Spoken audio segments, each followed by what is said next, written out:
Olympic ফুটবলের দ্বিতীয় group ম্যাচটি স্মরণীয় করতে পারলেন না ব্রাজিলিয়ান নারী কিংবদন্তি মাতা। জাতীয় দলের হয়ে 200 ম্যাচ খেলার মাইলফলকটি কেটেছে বিষণ্ণতা দিয়ে। জাপানের বিপক্ষে নাটকীয়ভাবে 2-1 গোল হারের পর ব্রাজিলের কোয়ার্টার ফাইনাল খেলা এখন অনিশ্চয়তার পথে। আরেকটি ম্যাচ সামনে রেখে আশা বাঁচিয়ে রেখেছেন সেলেসাওরা। পার্ক দে প্রিন্সেসের মাঠে ব্রাজিলকে 10 নম্বর জার্সিতে নেতৃত্ব দেয়া মার্তার বানিয়ে দেয়া বলেই 56 মিনিটে এগিয়ে গিয়েছিল ব্রাজিল। নিখুঁত শটে জাপানের জালে বল পাঠান জেনিফার, কিন্তু নির্ধারিত সময়ের শেষে যোগ করার সময়ে নাটকীয়ভাবে 2 গোল হজম করে হারতে হয়েছে তাদের। জাপানের হয়ে গোল করেন সাকি কুমাগাই ও মোমোকো তানিকাওয়া।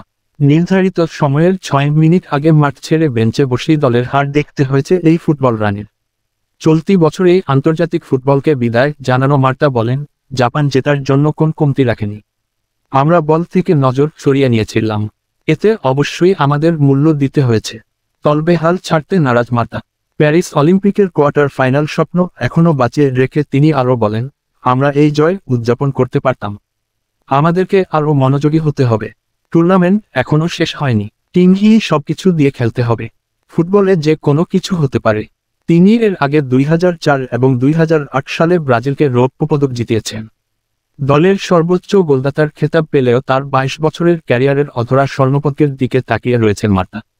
তাই তো এই আক্ষেপ ঘোষাতে ষষ্ঠবারের মতো অলিম্পিক খেলছেন এই সাম্বা তারকা। এদিকে গ্রুপ পর্বের শেষ ম্যাচে তাদের প্রতিপক্ষ গত বছরের বিশ্ব চ্যাম্পিয়ন স্পেন। নকআউট পর্বে যাওয়ার জন্য স্পেনের বিপক্ষে জয়ের কোনো বিকল্প নেই দুইবারের অলিম্পিক রৌপ্য বিজয়ী ব্রাজিলের। গ্রুপের শীর্ষ 2 দল হতে না পারলেও সেরা 2-3 স্থান অধিকার করে কোয়ার্টার ফাইনাল হাতছানি দিচ্ছে তাদের।